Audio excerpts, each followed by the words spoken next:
On a barnstorming tour in rural Quebec, the Canadians played Chicoutimi, whose amateur goalie hadn't learned to skate until he was 18. He preferred to tend the net in plain brown boots. His name was Джордже Везине, and that day he shut out the professional Montrealers. The Canadians' goalkeeper was so impressed, he had his boss sign up the young Vezina, even though he knew it would cost him his job. Джордже Везине was so cool under fire, they called him the Chicoutimi Cucumber.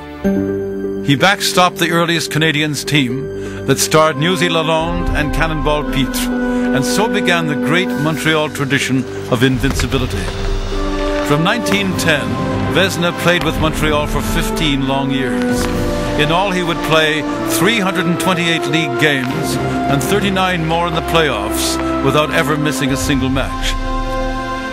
But on November 28, 1925, Vezina pulled himself out of the net in a game against Pittsburgh, suffering from chest pains and dizziness.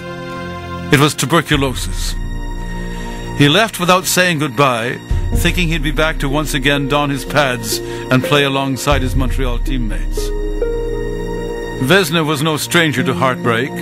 22 of his 24 children had died as infants. 3 months later, scrawny and wheezing, his lungs ravaged, Vezina turned up at the Forum dressing room, where his pads had been laid out for him. But the emotion was too much for the goalkeeper. Tears rolled down his cheeks. He asked just one small favor: the sweater that he'd worn in the last World Series. Then he went. He died just days later.